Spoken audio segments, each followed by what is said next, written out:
Bom, gravando então, vamos lá, né? Bom, tem muita gente nova, eu não sei se todo mundo me conhece, mas eu sou Leonardo Danziato, sou psicanalista e sou professor do programa de pós-graduação aqui na Universidade de Fortaleza e venho realizando esse seminário já faz um certo tempo, né? Só que antigamente não era via internet nem tampouco gravado, era tudo presencial, né?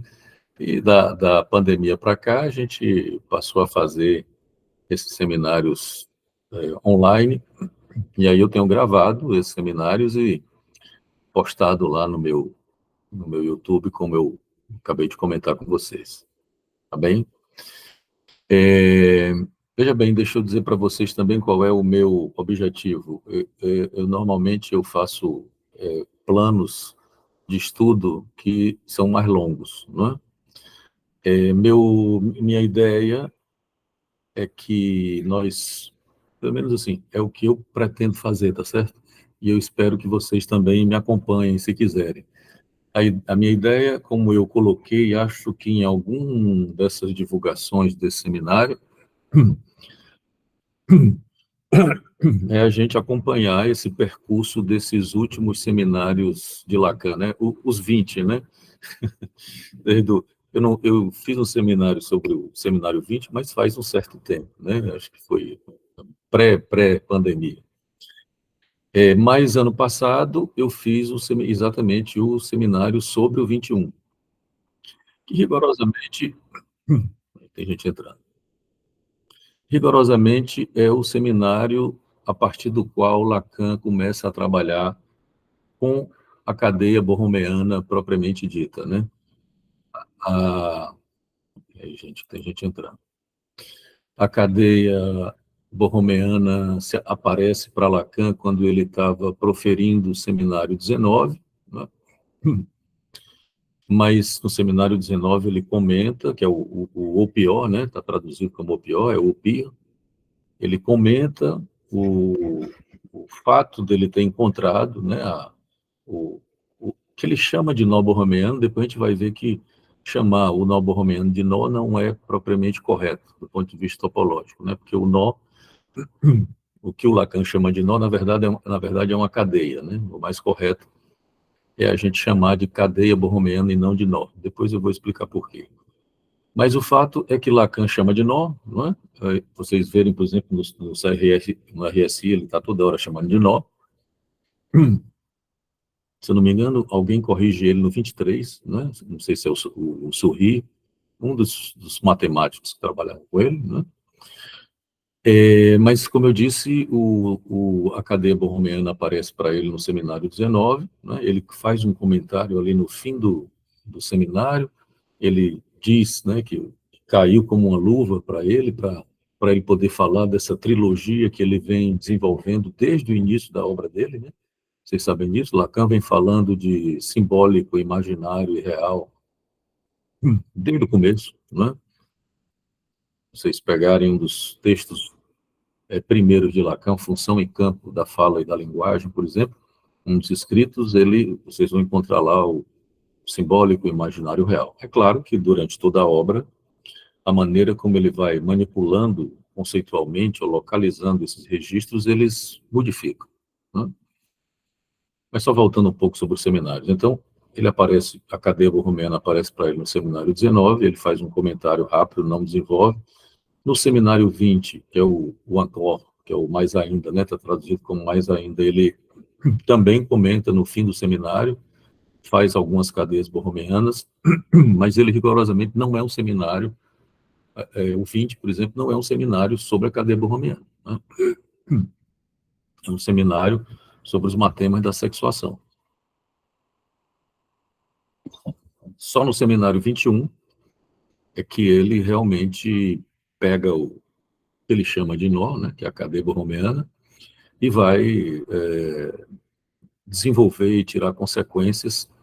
E se vocês voltarem lá, os 6 vídeos, só tem 5, né? Mas essa semana ainda eu coloco a última aula, que é a aula 6 do seminário, são Os Não Tolos Erram, né?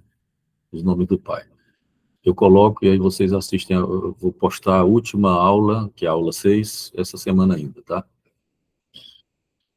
E vocês vão ver que lá, nesse seminário, Lacan trabalha de uma maneira diferente com a cadeia borromeana, né? Por exemplo, ele trabalha ainda no seminário 21 com uma cadeia que se chama a cadeia olímpica, né? Que vocês já devem ter ouvido falar, que é uma cadeia assim, né?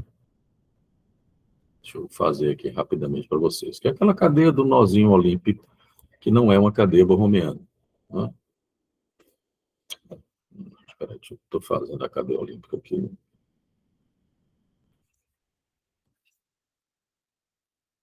Por exemplo, né? Isso aqui é uma cadeia olímpica, né?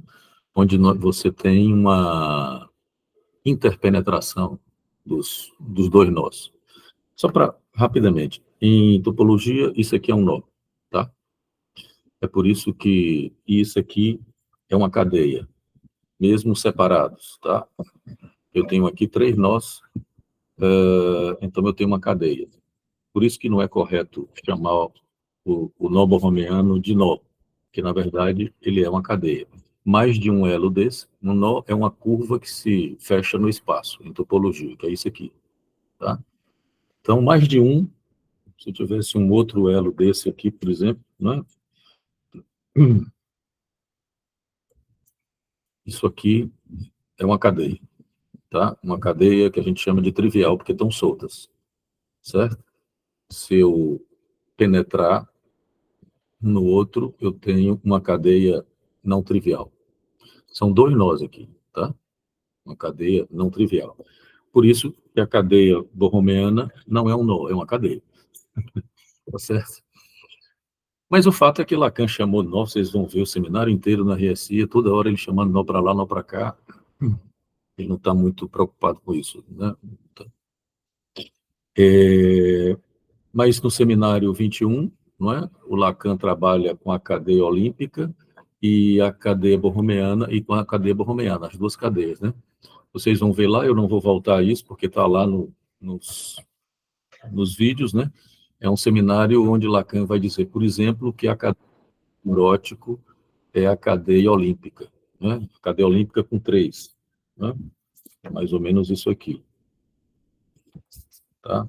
Ele desenvolve a ideia, inclusive vai falar dos tipos de amor, que está lá nas minhas aulas, vocês podem assistir. Aqui é uma cadeia olímpica de 3, né? A diferença é que se eu soltar o da ponta, os dois ficam, né? Ele só solta os 3 se eu soltar o do meio, né? E, por exemplo, ele vai dizer coisas que ele não volta, né? Por exemplo, que é o fato de que a cadeia da neurose é a cadeia olímpica e a cadeia borromeana, ele dá uma exclusividade, uma especificidade às psicoses, né? Ele vai dizer que as cadeias na psicose são as cadeias borromeanas, tanto é que é nesse momento que ele vai dizer que na psicose você tem uma soltura da cadeia, né? Cadeia, se você solta um elo, a cadeia se desenoda. Essa ideia do desenodamento da cadeia é uma ideia polêmica, porque, como eu já disse antes, né, é uma ideia de que alguns colegas que trabalham com topologia aceitam essa ideia de que a cadeia se desenoda, outros não, né? Os colegas do fórum, por exemplo, né, a Gláucia e a Vorcaro, pessoal bacana, importante na topologia, que trabalha com isso, aceitam essa ideia do desenvolvimento, pelo menos até a última vez que eu as escutei, elas aceitam essa ideia de um desenodamento da cadeia.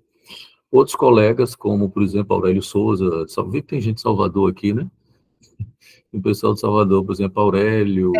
Eu sou do Espaço Mébius, Leonardo. A gente não trabalha com a ideia das cadeias soltas, não. Pois é, Aurélio, por exemplo, foi nosso mestre aqui, Aurélio, Liane também, né? Quer dizer, trabalha, não aceitam essa ideia, eu também não, que eu sou aureliano. Não aceitamos essa ideia de uma soltura da cadeia, né? De que real, simbólico e imaginário, inevitavelmente, estão inodado. Se você soltar, como diz o Aurélio, deixa de ser humano, né? O humano implica um enodamento do real, simbólico e imaginário. Mas o fato é que Lacan, no Seminário 21, propõe isso, né? Um desenodamento da cadeia, de que a psicose seria um desenodamento da cadeia borromeana. Ele diz isso no 21, não é? E não volta mais a isso, ele nunca mais diz isso, né? Ele praticamente desdiz, mas sem voltar, né? Sem recusar o que ele tinha dito. Ele não volta mais a isso. Tá? Então ficou estabelecido, para alguns, pelo menos, como eu disse, né? Que essa ideia de que a cadeia ela não se desinoda. Tá? Tanto a gente tem o RSI inodado sempre. Tá? Bom, mas enfim. Então, para terminar o que eu estava dizendo da minha ideia original, né? Minha ideia é exatamente a gente começar, na verdade eu já comecei com o Seminário 21, e fazermos esse semestre o 22, e daí por diante, nos próximos semestres, a gente seguir com o 23, o 24, o 25, o 26 e o 27. Né?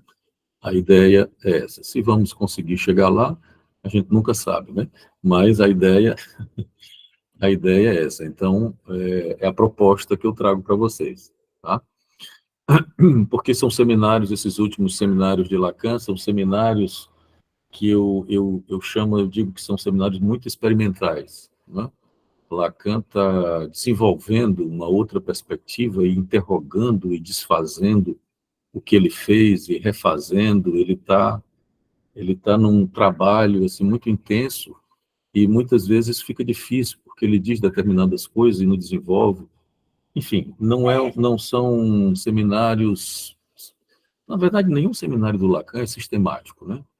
Mas, de todo modo, existem aqueles que são mais sistematizados, os primeiros, especialmente, né? Esses últimos não, né? Esses últimos, eles são mais experimentais, né? Lacan faz uma série de movimentos, abre uma série de questões que são muito interessantes, muito importantes, mas que ele mesmo não desenvolve, ou não teve tempo de desenvolver, né? Porque ele morreu em 81, né? Esse é um seminário da década de 70, né? Década de 70, e ele morre em 81. Tudo bem? Queria que vocês também ficassem muito à vontade para me parar, me interrogar sobre qualquer questão que vocês queiram esclarecimento, tá? Então, veja bem. Como eu disse, Lacan trabalha com os que ele chama a sua trilogia infernal, né? Desde o começo. Né? O imaginário, o simbólico e o real, o simbólico, o imaginário, o real. Só que até ele encontrar, até um determinado momento da sua obra, Lacan trabalhava de uma forma, com esses três que ele chamava de registros, depois ele passa a chamar de dimensões, mas esses registros ele trabalhava 2 a 2, né? E não da maneira como nós vamos passar a trabalhar com a cadeia borromeana. Por exemplo, ou você tem, na primeira e segunda parte da obra de Lacan, você tem um movimento que é uma tentativa de simbolizar o imaginário, né? O que a gente chama da predominância do simbólico. Vocês sabem que Lacan começa com o imaginário, né? Aquela coisa da constituição do espelho, né? Da imagem do corpo e tal, que é um momento curto, vamos dizer assim, muito rápido, porque imediatamente ele passa a dar uma predominância, uma preponderância ao simbólico, né, onde ele vai depois mostrar que a própria imagem é determinada pelo simbólico, né, pela linguagem. E a partir daí ele faz um movimento teórico onde ele está tentando simbolizar o imaginário, né? Quer dizer, o imaginário, nesse momento, em Lacan, era o que ele chamava de um imaginário seminário 9, por exemplo, ele chama de esférico, né? O imaginário, ele é esférico, ele é fechado. Ele trabalha com a topologia da esfera, para dizer que o imaginário ele tenta dar uma unidade, fazer uma unificação esférica do corpo, por exemplo, não é? E por isso mesmo o imaginário ele é meio que o, um registro meio enganoso, não é? Um tanto quanto falseador, por exemplo, da divisão do sujeito. Né? Não sei se vocês lembram, no próprio estádio do espelho e no esquema óptico, ele vai falar disso, de como o eu produz um certo desconhecimento, né, do sujeito, da sua divisão, porque o eu é uma imagem que se quer íntegra, né, que se quer inteira. Pois bem, então eu não vou também me deter muito nisso, é só para que vocês entendam qual é a grande novidade, né, ou o passo que Lacan dá no momento em que ele passa a trabalhar com as topologias borromianas, né? O grande movimento do Lacan qual é? É que ele passa a usar as três dimensões inodadas, né? Como eu disse, sem possibilidade, por mais que ele no 21 fale do desenodamento, o que fica, né, desses seminários borromianos de Lacan é que você tem as três dimensões, o real, o simbólico e o imaginário, sem uma possibilidade de sinodamento, e que elas são equivalentes. Não tem uma melhor do que a outra, vamos dizer assim, né? O simbólico não é melhor do que... Esse negócio de melhor e pior é uma bobagem, né? Mas é como se eu pudesse dizer que, num determinado momento, uma das funções da clínica implicava a simbolização do imaginário, que o imaginário era um falseador, ele era esférico. Então, você tinha que abrir as divisões do sujeito. E agora, o Lacan vai dar uma condição de equivalência a essas três dimensões, né? Inclusive fazendo um movimento importante, que é um movimento de recuperação do imaginário, né? Mostrando que o imaginário não é um registro, uma dimensão de menor valor, que produz um equívoco. Ele tem a mesma importância e precisa ser considerado dentro de uma equivalência com o real e com o simbólico, né? Oi, Lígia, diga. Eu cheguei a ler a primeira aula, né, desse seminário 22, e tem algumas passagens assim que ele fala alguma coisa e aí ele desenvolve, né, mas eu fiquei um pouco encucada com na hora que ele fala assim, né, que o nó borromeano é do registro do imaginário. Eu fiquei me perguntando assim, ele desce, né, nisso assim, mas o que que seria assim essa questão? Veja bem, por que que ele vai dizer que... Depois ele vai dizer outra coisa, tá? Mais na frente no seminário, ele vai dizer que o nó é da dimensão, é do registro real. Tá? É como eu disse, esse seminário de Lacan, eles são experimentais, né? Por que que ele diz que é do imaginário? Porque ele vai dizer o seguinte, de que quem dá consistência ao nó é o imaginário. Ele vai trabalhar com as propriedades das dimensões, que são três, né? A consistência, a existência e o buraco, tá? Essas propriedades são: a consistência é do imaginário, a existência é do real e o buraco é do simbólico, tá? Porque, veja, o que é a consistência, tá? Você tem eu vou fazer o nó aqui para vocês entenderem o que é que Lacan está chamando de consistência, tá certo? Veja bem, eu vou baixar minha câmera aqui para que fique mais fácil para vocês visualizarem quando eu fizer o enodamento. Vocês me digam se está... A câmera eu não estou ouvindo. Vocês estão vendo bem aí, né? Tá ok. Veja bem, como é que se faz um nó borromeano? É fácil, tá? Você veja que, ao contrário da cadeia olímpica, eu não estou penetrando, eu não estou enfiando, né? Não, Lacan não usa esse termo interpenetração por acaso, tá? A gente vai ver que a cadeia borromiana demonstra a inexistência da relação sexual, porque não existe penetração. Isso aqui é uma penetração, tá? E por isso que não é uma cadeia borromiana, isso aqui é uma cadeia olímpica, tá? Veja bem, o que é que Lacan vai dizer? Na cadeia borromeana, você tem as dimensões, originalmente, as duas dimensões, o real e o simbólico, eles são superpostos. O imaginário, vamos considerar que o imaginário é o vermelho, o real é o azul, tá certo? Eles não estão inodados, portanto, eles não têm consistência. Quem vai dar consistência é o terceiro. A gente vai trabalhar muito com essa ideia do terceiro, que é o imaginário. O imaginário vem inodando, tá? E veja bem, o inodamento é feito da seguinte maneira: eles não estão interpenetrados, estão apenas superpostos, tá? E o terceiro vem inodando da seguinte forma: passa por cima do que está em cima, que é o azul, tá? Passa por baixo do vermelho, por cima do azul e por baixo do vermelho. Tá?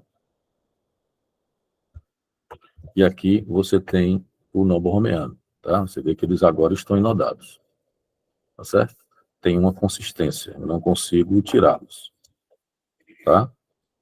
É claro que se eu tirar qualquer um deles, tá? Quer dizer, eu inodei com o verde, né? Eu vou tirar o vermelho para vocês verem como ele se desinoda, tá? Se você tirar qualquer um, ele se desinoda, tá? Com o nó de 3, depois a gente vai ver que o nó de 4 é um pouco diferente, mas com o nó de 3, tanto faz, né? Você fazer com qualquer uma das 3 dimensões, dá o mesmo, porque o nó é igual, o nó é equivalente, tá? Mas quem dá a consistência do nó é o imaginário.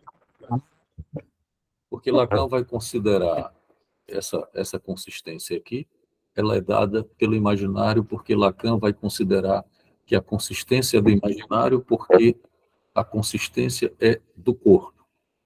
E o corpo, nesse momento, ele é do campo do imaginário. Veja que não é mais o mesmo imaginário esférico lá do Seminário 9.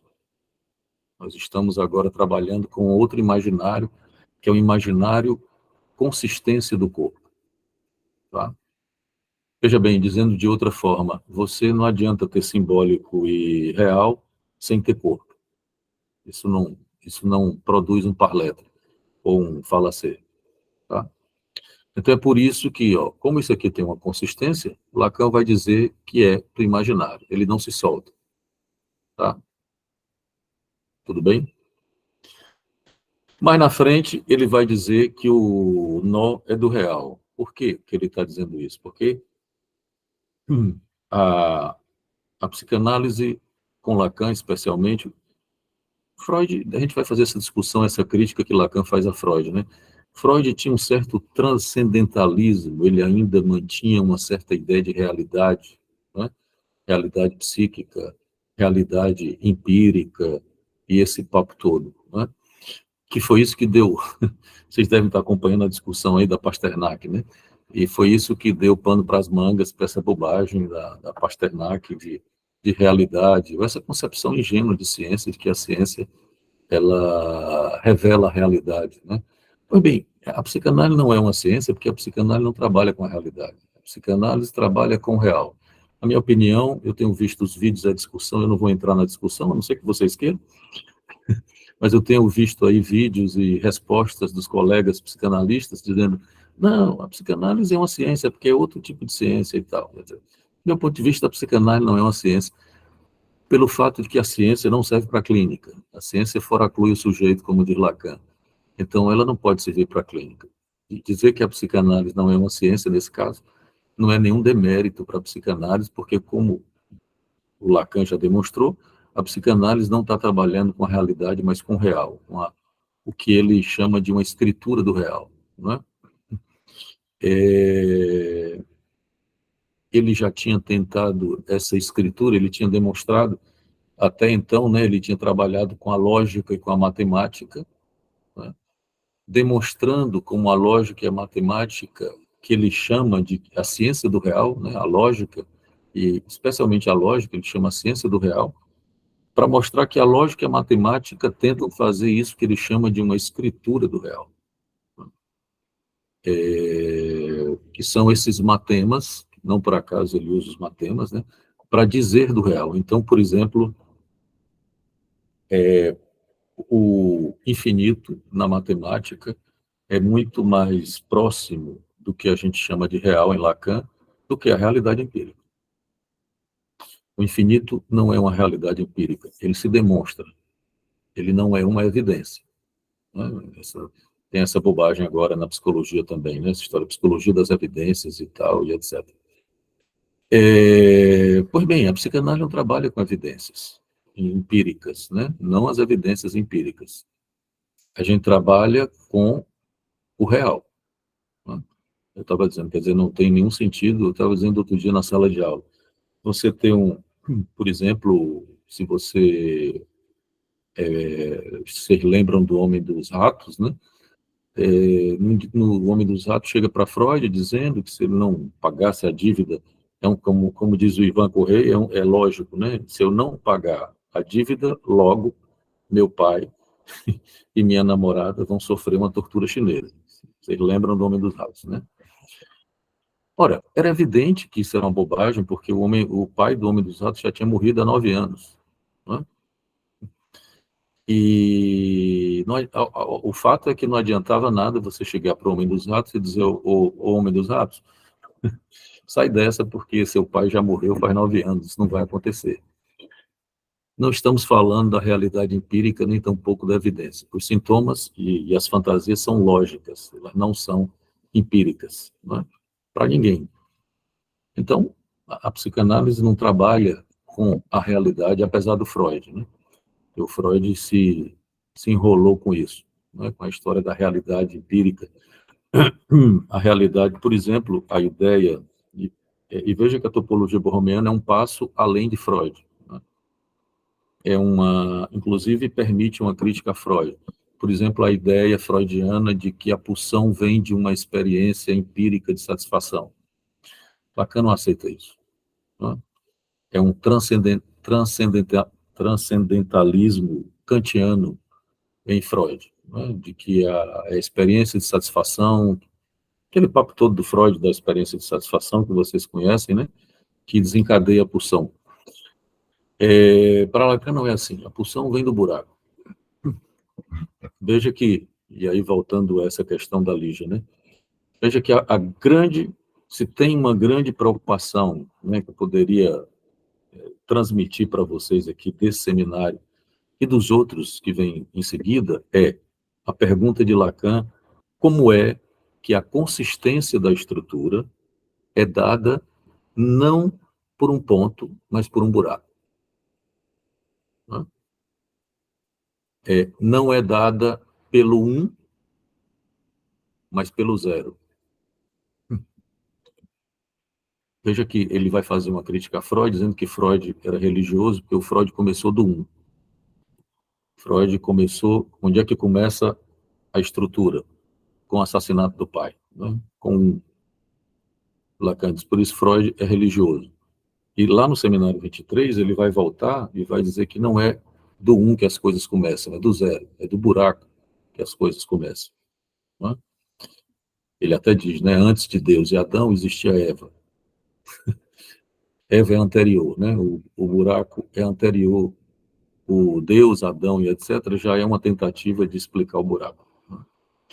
Então veja que, se você está vendo aqui, no meio da estrutura tem um buraquinho que a gente vai chamar de triskel, que é esse buraquinho aqui. Tá? Tá meu dedão aqui. É o triskel. E para Lacan, esse buraco é uma zona de existência, né? Porque ele está fora da estrutura, mas ao mesmo tempo é esse buraco que dá consistência à estrutura. Tá? Então veja que isso aqui, para Lacan, é uma escritura do real. É alguma coisa que mostra como o real tem uma consistência. Tá? É a tentativa dele, e veja que foi um momento no qual Lacan ultrapassou, inclusive, a lógica e a matemática. Não que ele tenha abandonado.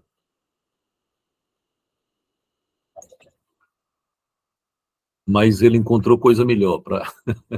Para Lacan, a cadeia borromeana é melhor para fazer escritura no real, né? Porque ele vai dizer que a gente usa a letra, né, para fazer escritura no real, é melhor do que a matemática e a lógica, né? Mas veja que a matemática e a lógica, eles estavam exatamente trabalhando com o real. A matemática e a lógica também não trabalham com a empiria, né? Eles trabalham com... Elas são ciências formais, elas não precisam de evidência empírica, elas trabalham com demonstrações, né? Então, isso encantou Lacan, e exatamente por isso que ele acha que exatamente dessa forma, a ciência e a lógica, elas são tentativas de fazer uma escritura do real.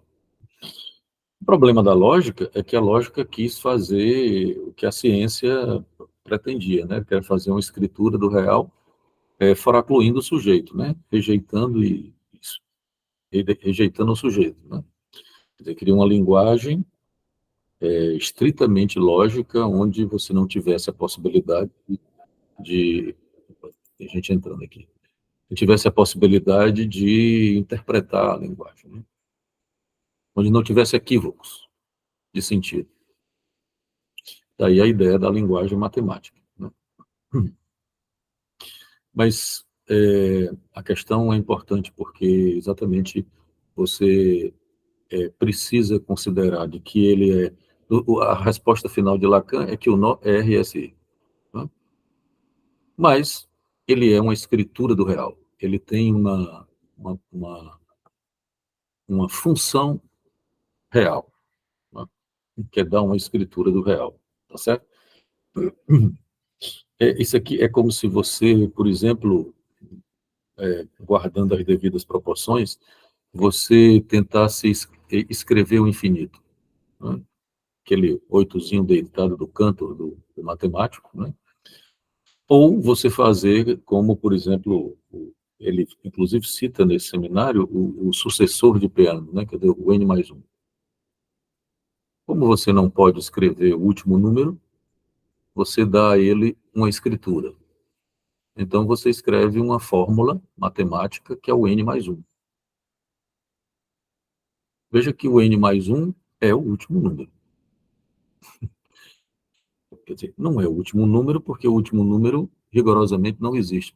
Percebe onde é que está o real aí, na matemática? Deu uma caída aí ou vocês me ouviram? E, Gabi? Estamos aqui.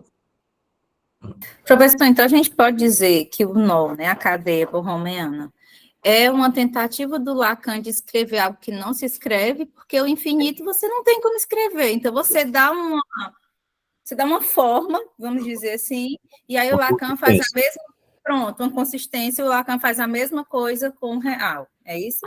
Exatamente.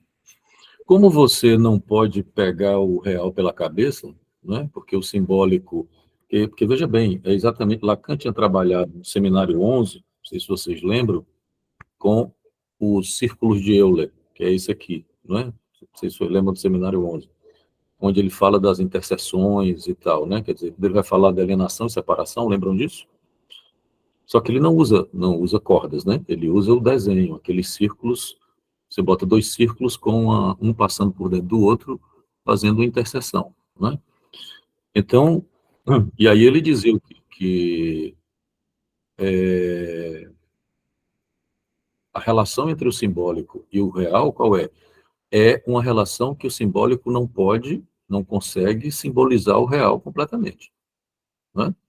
O que o simbólico consegue fazer, no círculo de Euler, que está lá, que é isso aqui, né? São só dois. Não sei se vocês lembram lá no seminário, vários. Ele começa a fazer isso no seminário 11, né? Quer dizer, tem uma interseção aqui, que é um buraco, né? E que o simbólico ele não consegue capturar o real, ele consegue só fazer uma borda, né? Só qual é o problema? Se você só tem dois, isso não tem consistência, né? Você precisa do terceiro para poder ter uma consistência. É exatamente isso que acontece com a cadeia borromeana. Ele bota um terceiro no meio e aí dá uma consistência. Aí você tem uma escritura com consistência, né? Porque se você diz infinito ou n mais 1, não é? Tudo bem, é uma forma. O problema é de cadê o sujeito, né? quando você, na discussão matemática e lógica, cadê o sujeito? Cadê o corpo? Porque, obviamente, que é bom para o Lacan falar da lógica e da matemática, porque ele encontra uma escritura do real. Mas é uma escritura onde o sujeito está foracluído, né? Tanto na matemática como não está foracluído assim, né? O sujeito retorna nos paradoxos lógicos, né? A lógica não consegue foracluir o sujeito porque o sujeito retorna produzindo problemas, os paradoxos lógicos e etc., né? Mas veja bem, você dizer N mais 1, como eu acabei de dizer, que é uma escritura do real, né? Quer dizer, uma escritura do impossível, você fica se perguntando, cadê o sujeito? Cadê o corpo do Parletre? Porque vocês vão ver que desculpa a história do Parletre, porque eu me acostumei, eu não gosto da tradução que é o falacê, né? Lacan começa a usar um termo que ele não substitui o sujeito, obviamente, mas é curioso que o Lacan passa a usar muito esse termo, que é o parletre em francês, que está traduzido como falacê, né? Porque o sujeito, ele, de alguma maneira, está numa certa posição entre o simbólico e o real, né? O parletre, ele implica o corpo, né? Porque o sujeito não é o seu corpo, tá? O sujeito, como diz o Aurélio, diz isso a toda hora, né? O sujeito, ele é suportado por um corpo, mas ele não é o corpo. O parletre implica o RSI, implica o sujeito e implica o corpo, né? Então, isso aqui para a psicanálise é melhor do que o N mais 1, entende? É uma escritura que interessa a psicanálise porque, obviamente, para nós interessa o corpo real, interessa os efeitos no corpo, os efeitos do real do corpo para o sujeito e para o parletre. Vocês vão me permitir usar o parletre, porque eu meio que tenho uma antipatia pelo falacê, não sei porquê, deve ser alguma questão analítica. E eu sempre me acostumei a usar o parletre, e aí só uso o parletre. Mas diga aí, Tadeu. Oi, Leonardo, colegas, boa noite. Oi, boa noite. Leonardo, aproveitar que você está falando do parletre, eu tenho lido muito, assim, alguns colegas colocando, assim, sujeito RSI. E me dá uma estranheza, porque eu também tenho a impressão que a noção de sujeito implica o simbólico, né? Desde do início do ensino do Lacan. Eu acho que a noção do parletre implica uma coisa que o Lacan começa a falar, que ele usava pouco no início, falar de humano, ser humano, né? Ele fala bastante isso, principalmente no Seminário 25. Né? A minha dúvida, essa questão do sujeito e do parletre, é retomando uma coisa que você falou do Aurélio e da Sevasco, né? Que eu acho que isso também é uma questão, essa questão do nome é uma questão de escola, né? O Miller vai tomar um lugar, o pessoal do fórum vai tomar outro, que é o pessoal da Sevasco, eles entendem e faz uma leitura diagnóstica, né, dos elos soltos, dos nós soltos ali, né? Aí eu fico pensando, só um momentinho, tá? Que eu estou perto aqui da rua e passou uma moto aqui. Eu fico pensando o seguinte, né? Eu fico bem inclinado com a ideia do Aurélio, sabe? De que é impossível essas três consistências serem soltas, senão não tem ali um parletre, não tem um humano. Sim. Mas na clínica, como que a gente, no nível de identificar ou do diagnóstico, a gente demarca o que Lacan sempre tentou demarcar o tempo inteiro, a neurose e a psicose. Né? Porque ele usa o nó para falar da psicose, que seria o desencadeamento dos três, né? No seminário 20. E no seminário 21 ele tenta sustentar isso de alguma forma, né? Mas, no caso, pensando esse nó inodado, os três, como que a gente diferencia isso na clínica? Para demarcar, talvez, uma questão de diagnóstico para a direção do tratamento. Veja bem, como eu disse, isso é uma polêmica que não está estabelecida, né? Tem muita gente boa, a Sevasco, como eu disse, os colegas do fórum e tal, que Avorcaro, que eu gosto muito da Avorcaro, que trabalham com essa possibilidade, vamos dizer assim, né, de um desinodamento, né? Eu acho que o desinodamento é uma força, não é? da estrutura, não é? É como se você dissesse, tendemos ao desinodamento, mas não desinodamos, não é? E aí eu acho que o Aurélio tem razão, porque como é que Lacan vai trabalhar com essa questão da psicose, da neurose, etc. Ele vai trabalhar com a ideia de lapso, tá? O lapso do nó, que, para explicar, né? O lapso do nó é um erro no cruzamento do nó, tá? Deixa eu baixar minha câmera de novo para explicar para vocês isso aqui, tá? Pra vocês verem, tá? Tudo bem? Estão vendo o nó aí, né? Veja que o inodamento, ele implica, né, cruzamentos. Nós temos 6 cruzamentos, pelo menos, no nó, tá? Esse cruzamento aqui, que tem uma regra, o que a gente chama de ortografia do nó. Ou seja, para fazer o nó, tem que obedecer essa regra. Você tem que passar por cima, por baixo, por cima e por baixo, tá? Então, para que o nó seja borromeano, eu tenho que passar por cima, por baixo, por cima e por baixo, tá? E aí, eu tenho um nó, uma cadeia borromeana, para usar o termo mais correto, tá? Tudo bem? A ortografia é essa, por cima, por baixo, por cima e por baixo. O que é que pode acontecer? E aí é o que Lacan começa a trabalhar no seminário 23. É o que ele chama de lapso do nó, tá? Por exemplo, eu passo por cima, por baixo, tá? Então, veja, passei por cima, passei por baixo. Aqui eu deveria passar por cima, certo? Ao invés de passar por cima, eu passo por baixo. Eu cometo um lapso, tá? E aqui passo por cima. Aí o que é que acontece? Você não tem um nó borromeano, uma cadeia borromeana. Você tem uma cadeia olímpica, tá? Quer dizer, isso é a possibilidade do lapso. Aí sim, ela vai criar uma série de possibilidades de você pensar. Por exemplo, Lacan vai pensar o Joyce, exatamente, o lapso do Joyce não é esse aqui não, é em outro canto, né? Porque o lapso do Joyce, ele não produz uma cadeia olímpica. Ele é um nó, um lapso entre o real e o simbólico, que ele produz uma coisa que é complicada, por exemplo, ele produz assim, ele deixa o real e o simbólico, não é, inodados, e o imaginário cai, tá? Ele desinoda.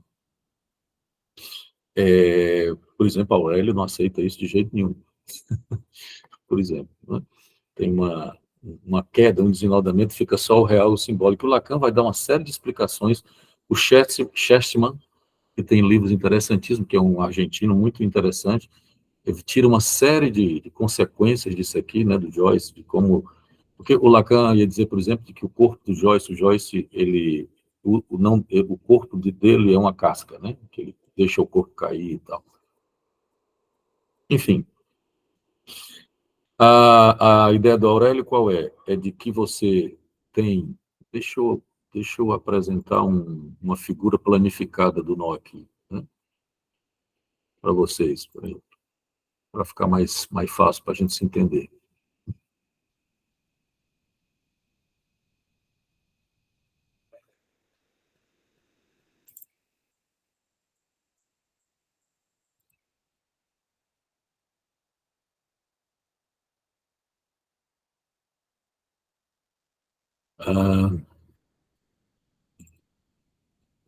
Tá, deixa eu apresentar aqui. É janela, não é isso? É janela, janela. Tá, partilha.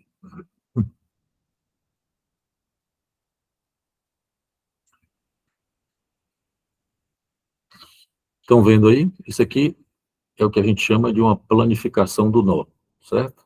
Que é, você pega o nó em 3 dimensões e você planifica, que é uma operação importantíssima para a gente poder trabalhar. Nós vamos fazer muito isso e vamos trabalhar.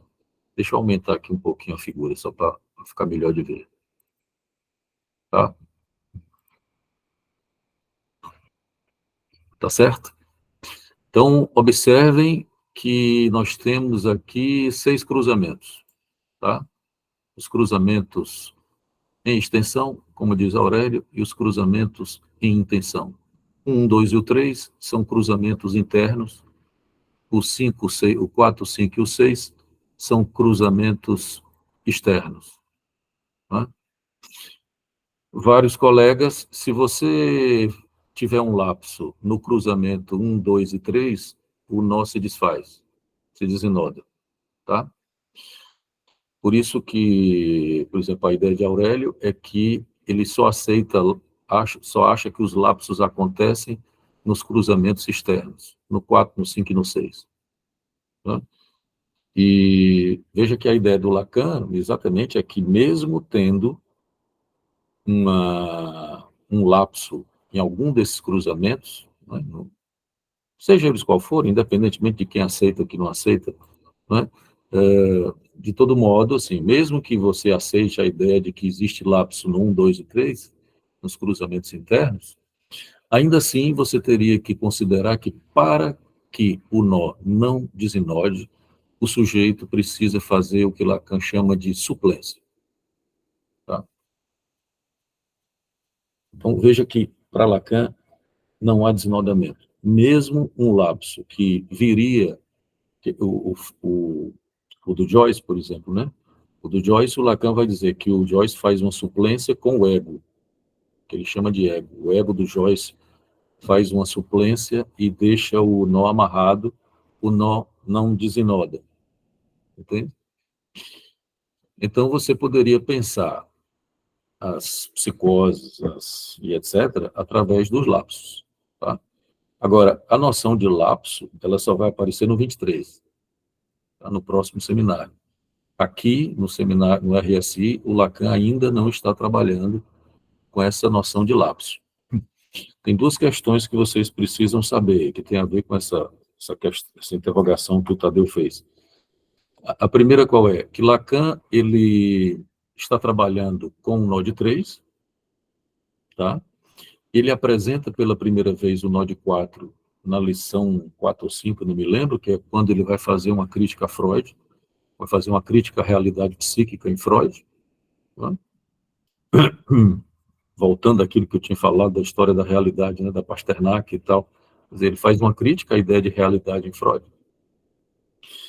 E nesse seminário, o Lacan, ele apresenta o nó de 4, que é possível fazer um nó borromeano. Na verdade, é preciso fazer um nó borromeano com quantos elos você quiser. Mas o Lacan só vai até o 4, né?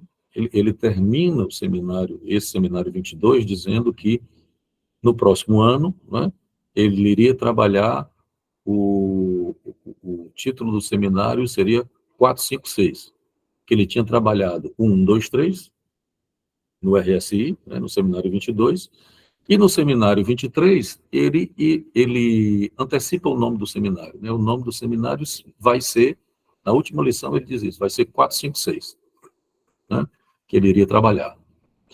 Esse seminário nunca acontece, né, porque ao invés do 4, 5, 6, o seminário que acontece é o Santome, que é o 23, né? Lacan se encanta com Joyce e faz um desvio e vai trabalhar com o Santome e com Joyce e tal, e etc. E ele, rigorosamente, ele chega até o nó de 6, mas por outros caminhos, né, para falar do fantasma e tal. Para Lacan, na verdade, bastam 3 ou 4. Essa é a discussão, né? Assim, mas sobre o RSI, ele está usando o nó de 4 como uma crítica a Freud. Tá? Ele não está aceitando o nó de 4. Foi aquilo que eu disse para vocês. Os seminários são experimentais. O Lacan está num work in progress. Ele está trabalhando. Tá? Então, ele tá dizendo que o Freud precisou de um nó de 4, mas porque o Freud não tinha o real simbólico imaginário inodado. Ele usa o nó de 4 para fazer uma crítica a Freud. A gente vai ver isso com mais detalhes. Tá? Portanto, é como se ele, nesse seminário, ele não aceitasse o nó de 4. Né? Ele acha que foi um vacilo do Freud, foi um erro de Freud. Né? O que é que acontece? No seminário seguinte, que é o seminário 23, ele vai trabalhar com o nó de 4. Né? Ele vai propor o Santome como sendo um quarto elo, onde que seria necessário para diferenciar as dimensões. Tá? Deixa eu explicar isso, porque eu vou parar aqui Posso apagar aqui? Apagar? Apagar. Não estou em sala de aula, né? Para a apresentação. Veja bem, aquilo que eu estava falando sobre as equivalências, né, das dimensões. Na cadeia borromeana, as dimensões são equivalentes, tá? Ou seja, real, simbólico e imaginário são equivalentes. Elas não têm prioridade ou predominância de nenhuma, tá? O que é que comprova que elas são iguais? Iguais não, elas são equivalentes. Não é? É o fato de que existe um movimento que a gente chama de estiramento, que é isso aqui, ó. Tá? Eu mandei vocês comprarem o negócio de cachimbo, né? O limpador de cachimbo. O limpador de cachimbo é ruim para estirar. Ele não faz isso com facilidade. Mas estirar é isso aqui. O que é que o estiramento nos ensina? No nó de 3. Que real, simbólico e imaginário são equivalentes, por quê? Porque eu posso colocar qualquer um dos três aqui no meio. É diferente da cadeia olímpica, percebe? Na cadeia olímpica, aquele que está no meio tem uma predominância, porque liga os outros dois, tá? Esse aqui, o vermelho, não tem predominância, porque eu posso colocar o azul aqui, tá? Mas o azul também não tem predominância, porque eu posso colocar o verde, tá? Na cadeia borromeana, isso mostra se as cordas tivessem a mesma cor, elas seriam rigorosamente equivalentes, não teriam nenhuma diferença, tá? No nó de 4, a gente vai ver que não é assim, tá? Tem uma diferença, ficam 2 de um lado e 2 do outro, e você não consegue fazer esse estiramento aqui, tá? O estiramento demonstra isso, que elas são equivalentes, e demonstra que a relação entre os elos é uma relação que nós chamamos de trivial. Que é uma relação trivial. É isso que eu falei para vocês, né? Você pode ter uma cadeia trivial, que é uma cadeia de 2 nós não inodados, tá? Por exemplo, isso aqui é uma cadeia trivial, ou seja, são 2 nós, e, portanto, se eu tenho mais de um nó, eu tenho uma cadeia, a topologia. É uma cadeia trivial, eles estão soltos, tá? O que é interessante no nó borromeano? Ele tem uma característica que na topologia se chama de uma característica browniana, que é a característica borromeana, né? Eles não estão interpenetrados, como na cadeia olímpica. Eles, apesar de estarem nodados, eles mantêm uma relação trivial. Como assim? E é isso que é encantador e muito interessante na cadeia borromeana. Veja só, o vermelho está inodado com o azul, não é verdade? Mas, no entanto, o vermelho mantém uma relação trivial com o azul. Ele está solto do azul. É isso que a conclusão de Lacan é que aqui nós temos a demonstração, viu, Gabi? A escritura da não relação sexual. A relação sexual não existe, porque não tem penetração. Tem nodamento, mas não tem penetração. Aí você imagina que o verde está penetrando o azul, o que não é verdade. O verde mantém uma relação trivial com o azul, né? Mas aí o vermelho está penetrando no verde. Não é verdade. O vermelho e o azul e o verde têm uma relação trivial. Isso aqui é um negócio curiosíssimo, né? Como é que você consegue nodar 3 zeros que estão soltos? Né? E aí voltamos à questão da consistência, que a Lígia tinha perguntado, né? Quer dizer, é o imaginário que dá consistência. Isso aqui, tá certo? Essa é a comprovação de que não há relação sexual, mas há um enodamento. Tá? Então, Agora eu não sei muito bem porque que eu comecei a falar nisso. Alguém tinha perguntado alguma coisa, não foi?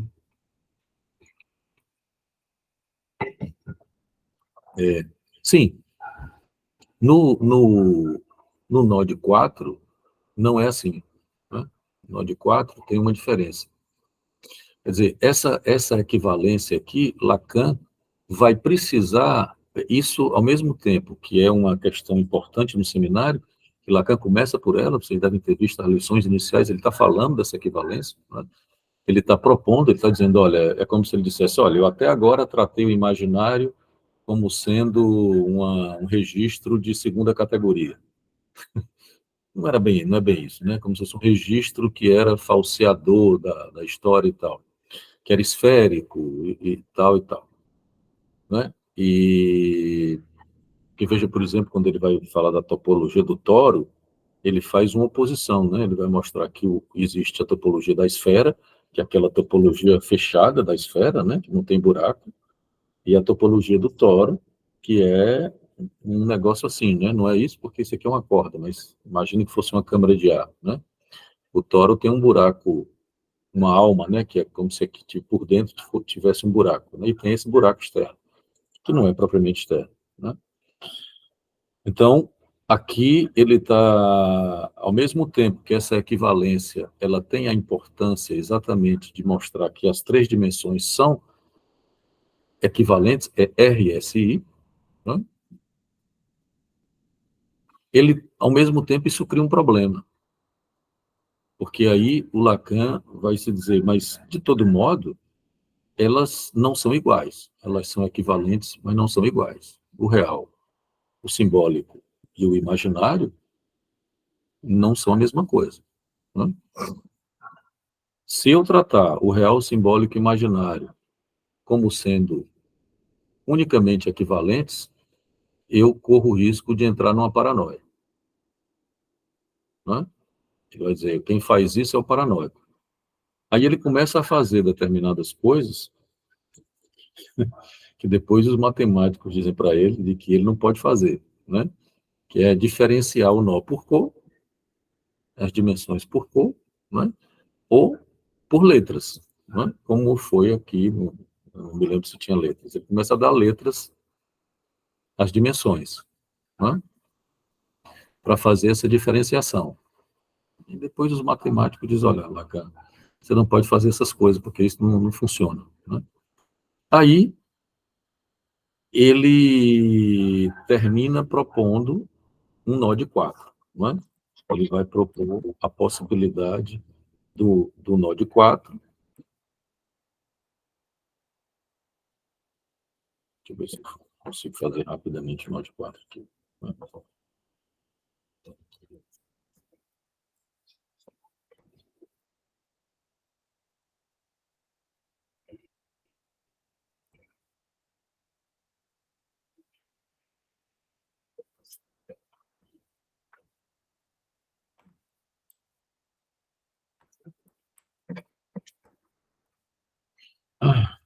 Peraí, gente, não deu certo.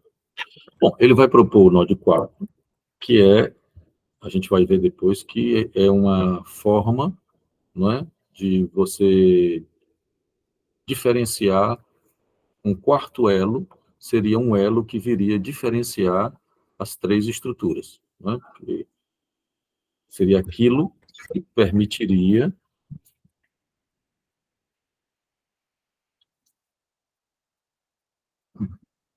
Ver se deu certo. Porque lembrem-se que o Lacan, o negócio está abrindo aqui, não está dando certo. Depois eu faço.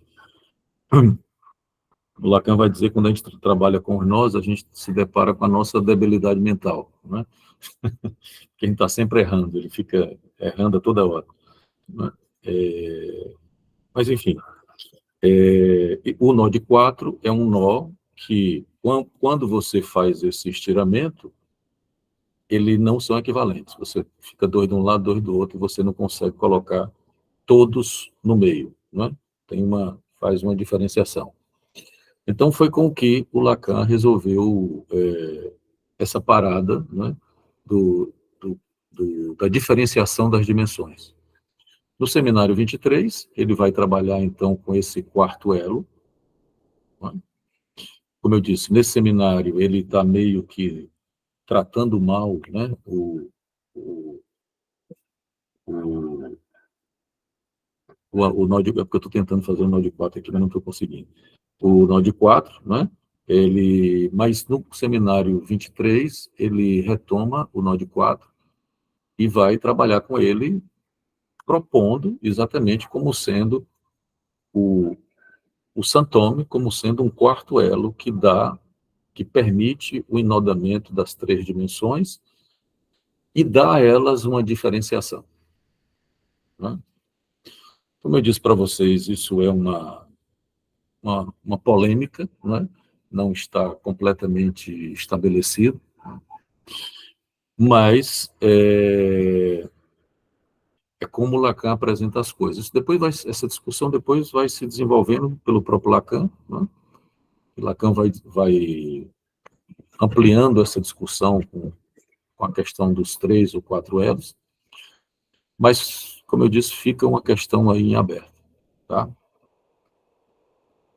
Bom, alguma dúvida, gente, aí com relação a isso? Está claro para vocês essa forma de enodamento? Tá? Tem uma Claro, Leonardo, Oi. Isabela, eu somente queria fazer aqui uma consideração também que Aurélio ele bate, mas assim, estou lendo o RSI, né? Eu e mais 3 colegas lá do Mébius, em um cartel, e Aurélio ele fala muito, né, desse deslocamento que Lacan faz do sujeito para o coração da cadeia borromeana, né? Uhum.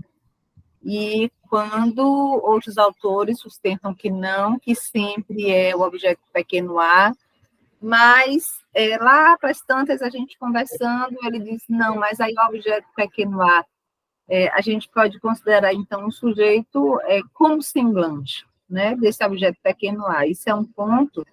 Mas ontem, eu acho que foi a gente lendo a lição, eu acho que foi de 18 de março,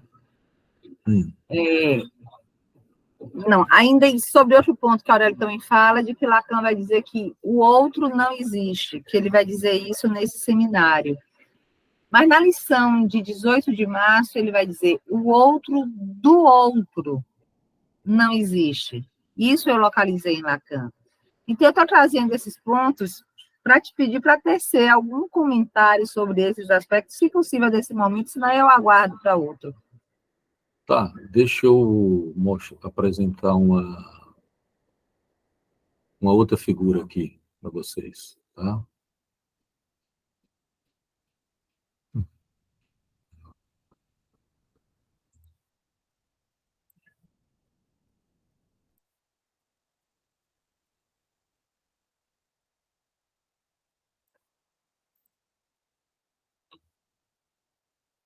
Tá dando para ver aí?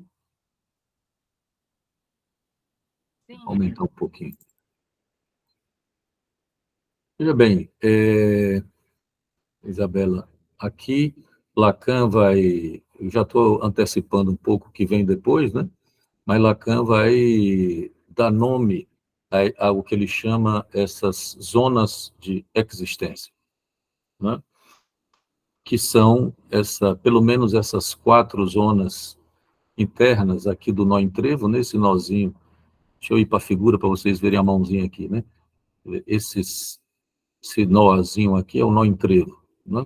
Então você tem 4 zonas de existência, onde Lacan situa o objeto A, como disse a Isabela, mas ele também vai situar entre o real e o simbólico o gozo fálico, o sentido ele vai situar entre o imaginário e o simbólico, e o gozo do outro, esse JA aqui,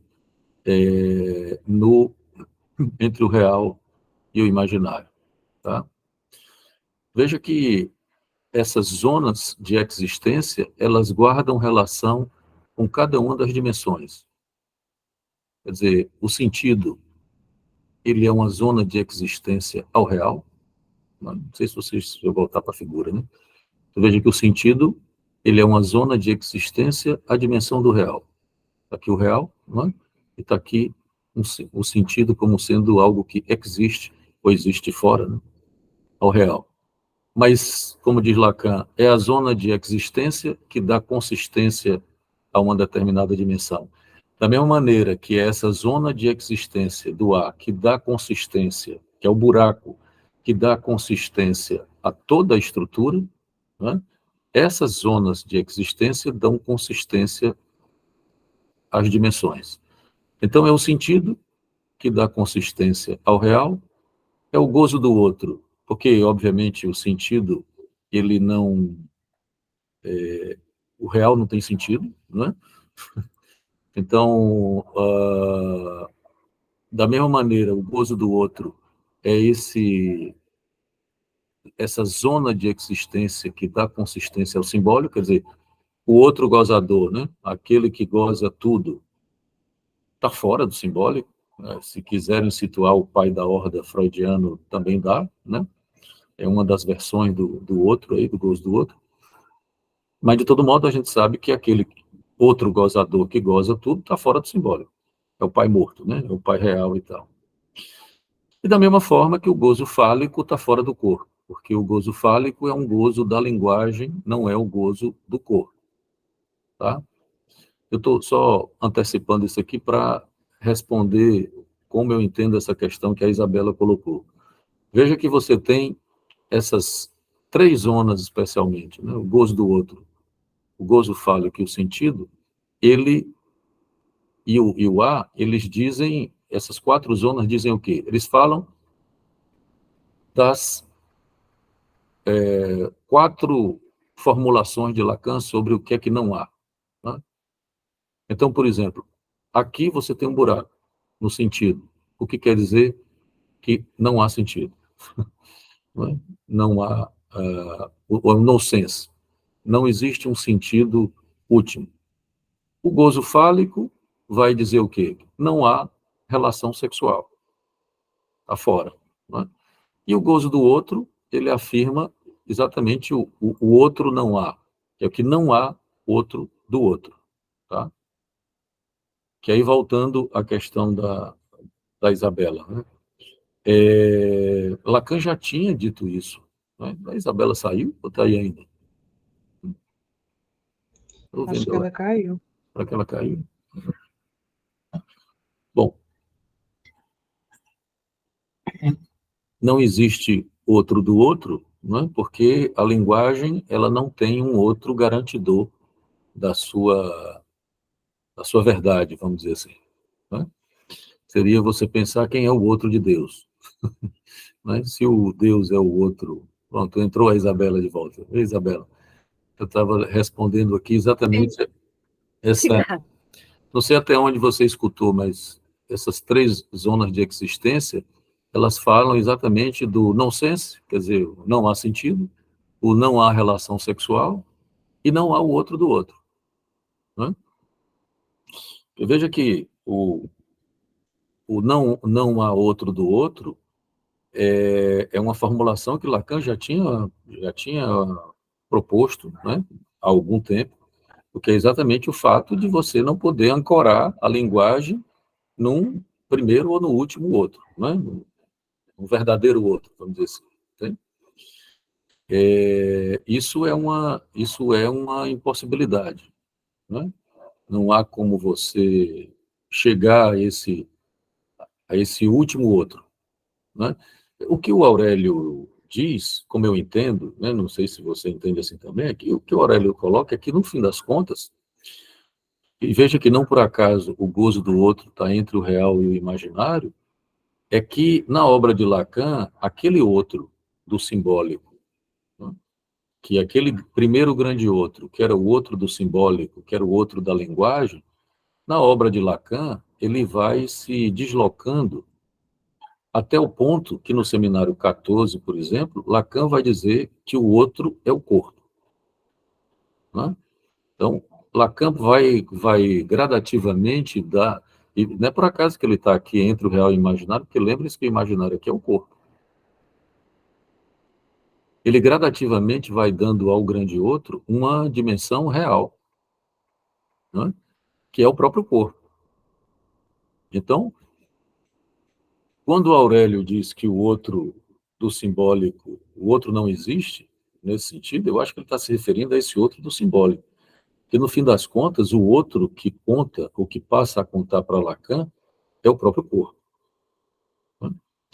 E veja que, nesse momento aqui, porque antigamente a gente achava, desde Freud, com o Lacan também, de que a gente falava para chegar no real. Né? Aqui o Lacan faz um movimento diferente.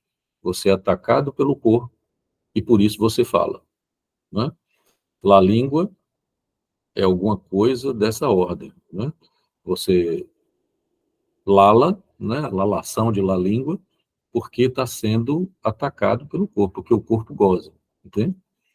Então eu acho que é essa inversão que Aurélio está se referindo, no sentido de que existe um outro. O outro em Lacan deixa de ser o outro da linguagem, que é esse outro do simbólico, e passa a ser o outro à linguagem, né? Um outro em oposição à linguagem. Quer dizer, você tem, por exemplo, num determinado momento, a linguagem passa a ser um aparelho de gozo. Por que o grande outro do simbólico não existe? Porque a gente não, Lacan ultrapassa a lógica da significação, S1, S2, né? Nós não usamos a linguagem para dar significação. Isso é uma função secundária da linguagem. Né? A significação que a gente dá a S1, Lacan trabalhou muito nessa história, né? S1, S2 e tal. A verdadeira função da linguagem é grafar o gozo do corpo. É entre o real e o simbólico, é a letra. Né? A significação já é uma consequência. Então, o que se opõe à linguagem é o real do corpo. Né? A função de significação não é vamos dizer assim, que importa para a linguagem, pelo menos para a psicanálise. Primeiramente, a linguagem é um aparelho de gozo. Entende? Então, quer dizer, os acordos, veja que os acordos simbólicos que a gente faz de significação, né? Eu estou falando aqui para vocês e vocês estão me entendendo e vocês falam, eu entendo. Quer dizer, são esses acordos de significação, S1, S2, né? Os pontos de basta lá do gráfico, por exemplo. Veja que rigorosamente isso numa análise precisa ser suspenso. Entende? O analista, o dispositivo da análise é um negócio estranho, porque exatamente esses acordos simbólicos você não pode achar que compreendeu o que o analisante está dizendo. Entende? O que ele disser, não é? Se ele diz qualquer coisa, se ele diz nó, você não pode achar que sabe o que é um nó. Porque, obviamente, se eu disser nó aqui para vocês, todo mundo, né, a partir do acordo simbólico, entende de uma maneira ou de outra o que é um nó. Tem um determinado ponto na obra de Lacan de que isso deixa de ter a importância que tinha. E aí você tem que perguntar o que é um nó. Né? Porque essa palavra serve ao sujeito para grafar alguma coisa do gozo do corpo. Ela não... Na análise, você tem que retornar a isso. Né? Você tem que suspender os acordos simbólicos, as amarrações simbólicas de significação, para voltar à função de letra e à função de grafia do gozo do corpo que a linguagem tem. Entende? Então, eu acho que esse é o ponto onde Lacan chega, e eu acho que é sobre isso, pelo menos, quando eu escutei o Aurélio falar dessas coisas, eu acho que ele está se referindo a isso. Né? Diga ali. Alô, tá funcionando o microfone? Sim, estou lhe ouvindo, diga. É só comentar uma coisa interessante, né? Hoje eu estava numa aula de fenomenologia, né? E a gente fala lá sobre a redução fenomenológica, né? E como é impossível, né? E uma das máximas de ser impossível é, tipo, a gente não consegue colocar a linguagem à parte, né? A gente continua precisando falar, né, com símbolos, com significantes e tal. A gente precisa de algum a priori mínimo para isso, né? E é muito interessante o arcabouço da psicanálise, porque a gente está falando justamente dessa linguagem, de como a gente trabalha a linguagem, né? De como a gente não pode supor que a gente está compreendendo o outro por conta de toda essa estrutura, né? Veja bem, eu tenho uma tese que não é minha, obviamente, mas é uma tese que eu tento entender essas coisas do Lacan, é que Lacan trabalha com três, não é? Por exemplo, o Aurélio não aceita o quatro, não é? O quarto elo. E eu acho que isso é muito interessante, porque o Lacan trabalha com três, né? Existem os três de Lacan. Só que os três de Lacan não são o um, o dois e o três. Não. Os três de Lacan, desde a matemática, é o zero, o um e o dois. Isso que eu estava falando para a Isabela, quer dizer o quê? Que tem um momento em que Lacan estava trabalhando na relação entre um e o dois, que é a relação de significação, tá? Que é entre o simbólico e o imaginário. O zero é do real, o um é do simbólico, o dois é do imaginário. E quando você quer sentido, ou significação, você tenta fazer copular o um e o dois. Né? Esse é um movimento de um determinado... Freud e Lacan, até determinado momento, estavam trabalhando aqui entre o um e o dois. A partir de um determinado momento, Lacan se volta para o zero, que era exatamente o que eu estava falando há pouco. Né? Ele se dá conta de que o um, esse movimento que o um procurar o dois, que nunca alcança, né? Porque ele, lá no seminário 16, ele já tinha estabelecido isso, que o S1 não chega no S2, ele vai mostrar que, na verdade, a verdadeira função isso é bobagem, né? Essa questão de ser verdadeiro. Mas a função que importa para a psicanálise é que o um tenta grafar o zero, tenta dizer do zero, e não vai atrás de significação. Tá? Por isso que Lacan gostava tanto da matemática. Tá? Numa determinada lição, eu não sei se é logo na primeira ou na segunda, ele vai dizer isso, né? Ele vai falar dos sucessores de Peano. Peano é um matemático que foi exatamente o cara que inventou a ideia do N+1, né? Que é essa história do sucessor. Você pode criar todos os números no momento em que você produz essa fórmula N+1. Acontece que o zero cria um problema. Por quê? Porque o zero não é sucessor nem antecessor de ninguém. Entende? O 1 é antecessor do 2. 1 mais 1 faz 2. Agora, 0 mais 0 não faz 1. Entende? Quer dizer, é isso que eu disse para vocês no início e volto a dizer. Esse é o grande problema do Lacan nesse momento. Como é que o zero, como é que o buraco dá consistência à estrutura? Né? Veja que o zero também é um tipo de escritura do real. É claro que o zero já é um número, portanto, ele já é do campo do simbólico. Né? Mas o Lacan trabalha com o Frege também, que é o outro matemático, e como o Frege vai demonstrar que o 1 vem do zero, né? Porque ele faz toda uma demonstração matemática de que o zero é um conjunto vazio. Então, o conjunto vazio já é um conjunto. Então, é um conjunto número 1. Eu não vou, obviamente, entrar nessa discussão toda. Né? Isso é a matemática do Frege. Tá? Então, já é um número. Mas é uma forma de você grafar também uma inexistência. Né? Porque o zero é um problema matemático. Muito, muito interessante. Porque, como eu disse, ele é um número, mas ele não é. Ele está fora da cadeia. Ele não é antecessor nem sucessor de nenhum número. Oi, Rodrigo, diz aí. Oi, Leonardo, boa noite. Oi, gente, tudo Boa bem? noite. Leonardo, esse assunto, ele me interessa bastante. Eu gostei da observação do Eli sobre o aspecto fenomenológico. Eu sou graduando lá na UFC E eu tive uma conversa com o professor Linda, né, que estuda justamente essa parte, sobre uma certa leitura dele, da influência da fenomenologia em como Lacan chegou ao objeto A. E por que eu estou fazendo esse preâmbulo, né?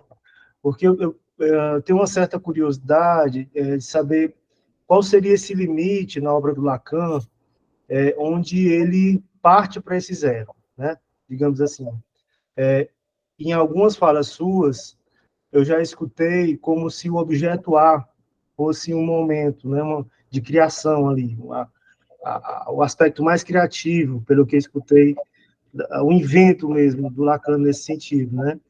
E eu queria saber se nós poderíamos localizar aí esse movimento, um primeiro movimento, né? Onde, pela minha leitura, nesse jogo fenomenológico, digamos assim, onde tenta-se essa redução impossível, o Lacan apontaria uma expansão, né?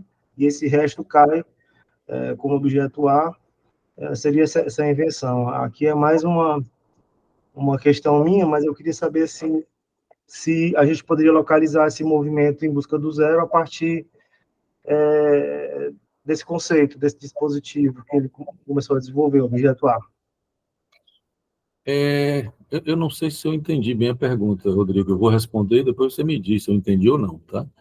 Mas veja bem, como é que Lacan chega ao objeto A? Ele está preocupado em dar uma escritura ao real, tá? Ele tratava o real como impossível, né? Mas ele sabia que o fato de ser impossível não quer dizer que não possa se dar uma escritura. Veja que dar uma escritura ao real não é pegar o real pela cabeça, tá? Não é capturar o real, porque o real você só pode fazer borda. É isso aqui. Você não captura o real, né? Você faz no máximo borda. Então veja que o objeto A foi a primeira tentativa do Lacan dentro da obra dele, de dar uma escritura para o real. O objeto A, ele é uma letra, né? E não por acaso matêmica, vamos dizer assim, é uma letra matêmica, que obviamente ele está influenciado pela matemática, porque ele está exatamente dando um nome a uma inexistência, né? Dando uma letra que nomeia uma letra que não é um nome, né, no sentido que tenha sentido, né? É uma letra que tenta dar um nome ao real. E rigorosamente o objeto A, veja que esse é um dos problemas da psicanálise com a ciência, né? O objeto A é um objeto que não existe, mas porque ele é um buraco. Mas isso não quer dizer que ele não tenha consequências para todos nós, né? O que o Lacan descobre e o que a psicanálise descobre, com o que a psicanálise trabalha é isso. É de que nós rodamos em torno, olha aqui para o nó, né? A estrutura do sujeito gira em torno do objeto A. A movimentação imaginária, simbólica e imaginária, real, simbólica e imaginária, gira em torno desse buraco. Então, o objeto A é a letra que dá nome ao buraco. Tá? E você não tem que ter, porque é exatamente isso, você precisa fazer uma escritura. Né? Para Lacan, essa aqui é a melhor escritura que nós podemos fazer do real. Por isso que, como eu estava respondendo para a Lígia na pergunta anterior, o Lacan ultrapassa, no bom sentido, né, a matemática e a lógica em função da topologia borromiana, entende?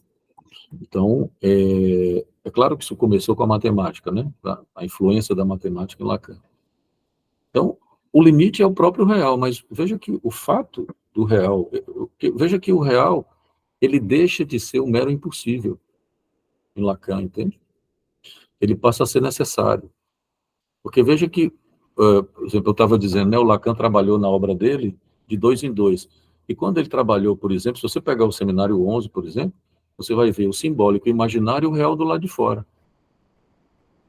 É onde o Lacan formaliza o objeto A, né? Ele cria o objeto A no 10, mas ele formaliza, né, teoricamente, de uma maneira mais sistemática, no 11. E se você observar lá, você vai ter o real do lado de fora e o simbólico imaginário tentando grafar o real, né? E o real como impossível. Veja que aqui já não é mais. Aqui o real é uma dimensão equivalente ao simbólico imaginário. Ele não está de fora, ele está escriturado aqui. É claro que o nó todo é uma escritura do real. Né?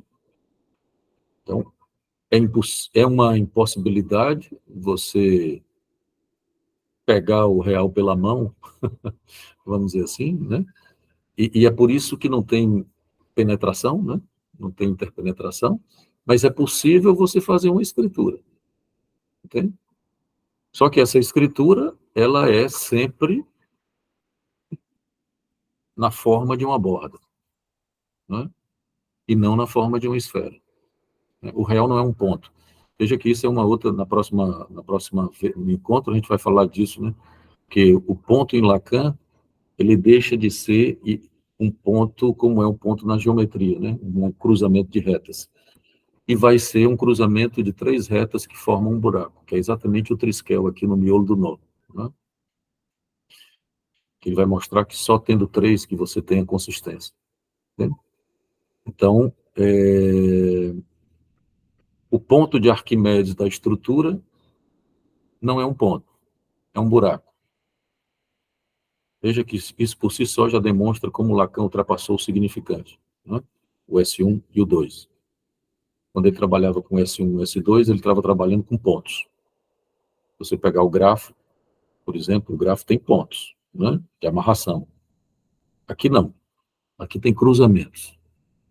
Não são pontos. Aqui você tem cruzamentos, 6 cruzamentos e buracos. Né? Não tem mais amarração mais na estrutura. A estrutura está desamarrada, gente. Ela está enodada, mas não está amarrada. Isso aqui é genial do nó, né? Quer dizer, não tem amarração, não tem penetração que segura, né? Ele tem uma consistência, mas que não é da amarração, é do enodamento. Né? Eu não sei se eu respondi sua pergunta, Rodrigo, se tinha sido isso que você perguntou. Não, eu acho até que foi além, porque o que eu estava querendo localizar epistemologicamente, né, a parte dessa questão da topologia, e desse exemplo que você deu, né, do 0, 1 e 2, onde ali na obra do Lacan, um conceito poderia ter feito aí uma fronteira. E eu acho que a gente poderia falar, né, que o objeto A, talvez, né, tenha feito essa fronteira, né? Sim. Sim. Do 1 para o 0, digamos assim, né? Exatamente. Não, foi sim. O objeto A foi, o Lacan diz isso, né? Foi a única coisa que eu inventei na psicanálise, modéstia do Lacan, né? Ele vai dizer que foi a única coisa que ele inventou, o resto tudo está em Freud. É modéstia do Lacan, não é bem assim, né? Mas para ele foi a grande coisa que ele deu para a psicanálise, foi o objeto A, né? Porque, e aí, inclusive, a gente vai ver como isso, essa condição real, essa dimensão real que vai ganhando, né, um centro da obra de Lacan, permite a ele, inclusive, se afastar de Freud, né, fazer uma crítica a Freud, porque o Freud trabalhava com 1. Né, então, enfim. Guilherme, diga aí. Assim, só, eu não sei se eu entendi, tá, mas a ideia do buraco, ele tá no centro da estrutura, meio que implica no fato, por exemplo, de que as coisas que causam angústia na gente, por exemplo, elas podem ser completamente variáveis, tipo assim, no sentido de que a gente cria certa fantasia e tal, a respeito daquilo que causa angústia na gente, mas pode variar. Eu não sei o que é que você está chamando de variar. Se você observar aqui na figura, a gente vai falar disso também, né? Lacan vai situar também a trilogia freudiana da inibição, sintoma e angústia aqui no nó, né? Na cadeia. Observe que a angústia é uma invaginação do real no imaginário, né? Se você tem alguma crise de angústia, o que é que acontece? O real invade o seu corpo. Lacan tinha definido a angústia no seminário 10 como uma falta da falta, né? ou como uma proximidade da sua condição de objeto A. Aqui, ele não descarta aquela definição, ele apenas vai mostrar como isso implica, por exemplo, uma invasão do real no imaginário, que é o corpo. Então, por exemplo, na crise de angústia, você tem manifestações corpóreas, né, de sudorese, palpitação e etc. Né? Agora, pelo que você se angustia, né?